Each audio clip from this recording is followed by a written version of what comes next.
بسم اللہ الرحمن الرحیم۔ اب رمضان کی آمد ہے۔ 7 باتیں بتائیں حضرت محمد صلی اللہ علیہ وسلم نے صحابہ کو رمضان سے متعلق 7 باتیں بتائیں۔ یہ 7 باتیں ہر گھر میں اس کے تذکرے ہوں، بچوں کی زبانوں پر، بوڑھوں کی زبانوں پر، مجلسوں میں بیٹھیں، صبح سیر کر رہے ہیں، دوستوں میں بیٹھیں، یہ باتیں کریں۔ یہ 7 باتیں اللہ کے نبی نے صحابہ سے فرمائیں رمضان سے پہلے۔ پہلی بات فرمائی کہ دیکھو رمضان کا مہینہ آ رہا ہے، یہ برکت والا مہینہ ہے، برکتیں سمیٹو، برکتیں۔ گھر بنیں گے برکتوں سے، مسئلے حل ہوں گے برکتوں سے، پریشانیاں ختم ہوں گی برکتوں سے، پیسوں سے نہیں۔ یہ پیسے کمانے کا مہینہ نہیں ہے، پیسے جمع کرنے کا مہینہ نہیں ہے، یہ برکتیں سمیٹنے کا ہے۔ برکت سے مسئلے حل ہوتے ہیں۔ بکری 1-2 بچے دیتی ہے، کتیا 8-10 بچے دیتی ہے۔ ریوڑ کس کے نظر آتے؟ ریوڑ؟ بکری میں برکت ہے، بکریوں میں برکت ہے۔ برکتیں سمیٹنے کا مہینہ آ رہا ہے۔ دوسری بات فرمائی، حق تعالی شانو اپنے بندوں کی طرف متوجہ ہو جاتے ہیں۔ جب اللہ بندوں کی طرف متوجہ ہو گئے تو بندوں کو بھی اللہ کی طرف متوجہ ہو جانا چاہیے۔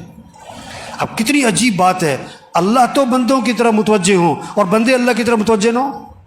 آپ کسی کے پاس جائیں اور آپ کو وہ توجہ نہ دے، آپ کسی سے بات کریں اور وہ کسی اور طرف دیکھ رہا ہو۔ تیسری بات فرمائی، حق تعالی شانو اپنی رحمت خاصہ نازل فرماتے ہیں۔ عام رحمتیں پورے سال ہیں، رمضان میں خاص رحمتیں نازل ہو رہی ہیں، خاص رحمتیں۔ ان رحمتوں سے اپنا اپنا حصہ لے لو، اپنا اپنا حصہ لے لو، اپنا اپنا حصہ لے لو بھائی۔ نہر میں پانی ہوتا ہے، ہر آدمی اپنے برتن کے حساب سے پانی بھر لیتا ہے۔ جس کا چھوٹا برتن ہوتا ہے پانی بھی تھوڑا ملتا ہے، جس کا برتن کا ڈھکن بند ہوتا ہے اسے قطرہ بھی نہیں ملتا ہے۔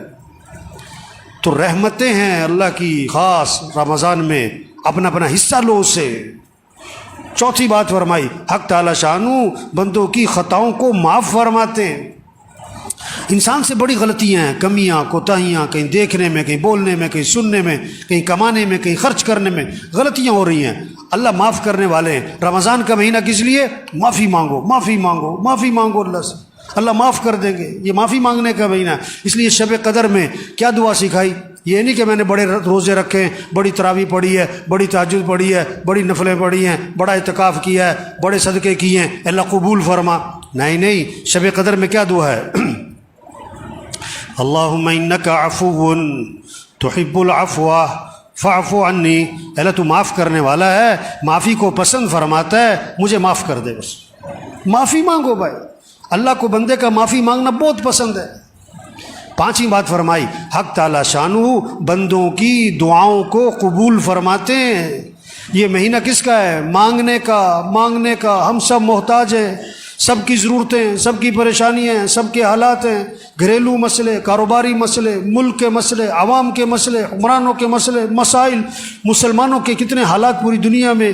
اب ان سارے مسئلوں کو حل کرنے والا کون ہے؟ اللہ ہے۔ خوشیاں دینے والا اللہ ہے، پریشانیوں سے بچانے والا اللہ ہے، آئی مصیبتوں کو سے نکالنے والا اللہ ہے۔ تو کس سے مانگو؟ سحری کا وقت کس لیے ہے؟ مانگو اللہ سے، مانگو اللہ سے۔ افطاری کا وقت کس لیے ہے؟ مانگو اللہ سے۔ یہ افطار پارٹیاں نہیں ہونی چاہیے، یہ سب 2 نمبری ہے۔ کوئی افطار پارٹیاں نہیں بھائی۔ افطاری کرواؤ کن کو؟ جنہیں کوئی نہیں کھلاتا، اور عزت سے کھلاؤ، لائن میں لگوا کے نہیں، سڑکوں پہ جمع کر کے نہیں، عزت سے کھلاؤ لوگوں کو۔ جنہیں کوئی نہیں کھلاتا، جن کے گھر میں کھانے کو نہیں ہے، عزت سے گھروں میں راشن پہنچاؤ، اور اپنی سعادت سمجھ کے پہنچاؤ، اور ان کا احسان سمجھو کہ آپ سے لے لیا۔ اپنا احسان سمجھ کے نہیں، یہ کہہ کر نہیں اگے تو نامی ہوئے، نہیں، عزت سے دو لوگوں کو۔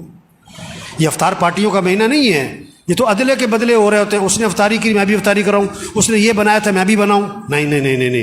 افطاری کا وقت کس لیے؟ مانگو اللہ سے، ہر گھر میں فضا بنے۔ مستورات کو سمجھاؤ کہ بھی افطاری جو ہے نا عصر سے پہلے کر لو جو کرنا ہے، عصر کے بعد قرآن پڑھو، ذکر کرو۔ افطاری سے 15-20 منٹ پہلے سب دسترخوان بیٹھ کے دعا مانگو، اللہ سے مانگو، اللہ خوش ہوتے۔ عرش اٹھانے والے فرشتوں سے اللہ فرماتے ہیں جب رمضان کا مہینہ شروع ہوتا ہے کہ اپنی اپنی عبادت چھوڑ دو، اب تمہارا ایک ہی کام ہے کہ روزے داروں کی دعاؤں پر آمین کہتے رہو۔ یہ مانگنے کا مہینہ آ رہا ہے، مانگو اللہ سے، مانگو اللہ سے۔ ایک اللہ کی ذات ہے جس سے مانگو تو خوش ہوتا ہے، نہ مانگو تو ناراض ہوتا ہے۔ خزانے بھرے پڑے ہیں، وہ سخی ہے، وہ کریم ہے، وہ جواد ہے۔ چھٹی بات فرمائی، حق تعالی شانہ فرشتوں کے سامنے فخر فرماتے ہیں، دیکھو میرے بندے دن میں روزہ رکھتے ہیں، رات کو میرے سامنے قیام کرتے ہیں، رکوع کرتے ہیں، سجدے کرتے ہیں، میرے سامنے ہاتھ پھیلاتے ہیں۔ گرمی ہے روزہ رکھا ہوا ہے، اور دن لمبا ہے روزہ رکھا ہوا ہے، بھوک لگی ہوئی ہے روزہ رکھا ہوا ہے، کھانا سامنے پانی سامنے نہیں پیتا ہے، کوئی دیکھ نہیں رہا، میرا ڈر ہے۔ اللہ بندو فرشتوں کے سامنے فخر فرماتے ہیں، دیکھو میرے بندے روزے رکھ رہے ہیں، میرے سامنے رات کو قیام کرتے ہیں۔ ساتویں بات فرمائی، حق تعالی شانہ تمہارے تنافس کو دیکھتے ہیں رمضان میں، نیکیوں میں ایک دوسرے سے آگے بڑھنا۔ یہ کہتے ہیں نا سیزن آ رہا ہے، تو دین داروں کا، ایمان والوں کا رمضان کیا آ رہا ہے؟ یہ نیکیوں کا سیزن، قرآن کا سیزن۔ یہ رمضان اور قرآن اس کی خاص مناسبت ہے۔ جبریل علیہ السلام رمضان شریف میں آتے تھے حضور صلی اللہ علیہ وسلم کے پاس، اور قرآن کا دور فرماتے تھے۔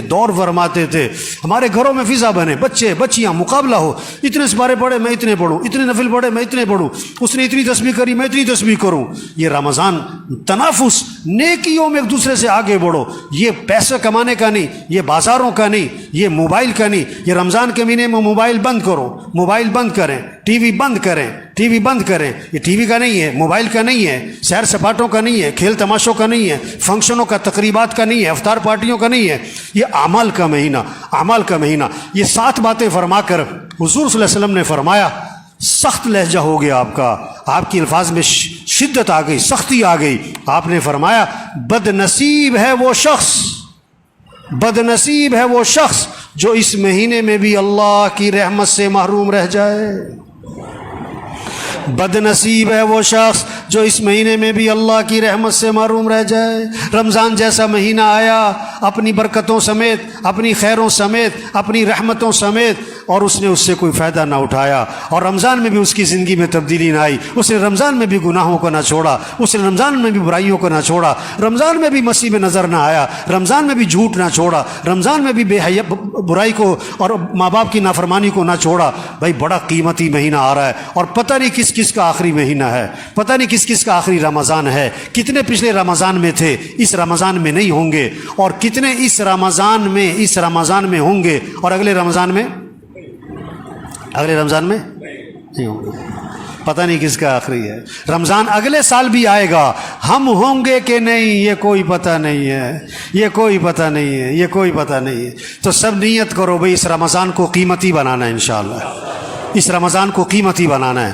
ایک کام کر لے رمضان قیمتی بنانے کے لیے، نظام الاوقات بنا لے، گھر میں سب کا نظام الاوقات بنائیں، بچے بچیاں، ابا دادا پوت، سب نظام الاوقات بنائیں۔ یہ سونے کا وقت، یہ اٹھنے کا وقت، یہ نماز کا وقت، یہ قرآن کا وقت، یہ ذکر کا وقت، یہ دعا کا وقت، یہ تعلیم کا وقت، اور یہ دکان مرد ہیں، یہ دکان کا دفتر کاروبار کم سے کم مستورات گھر میں ٹائم بنائیں۔ یہ افطاری تیار کرنے کا وقت ہے، یہ سحری تیار کرنے کا وقت ہے، اتنے بجے اٹھنا ہے، اتنے بجے سونا ہے، اب یہ قرآن پڑھنا ہے، اتنے سپارے پڑھنے ہیں، اتنا ذکر کرنا ہے، اتنی دیر دعا مانگنی ہے۔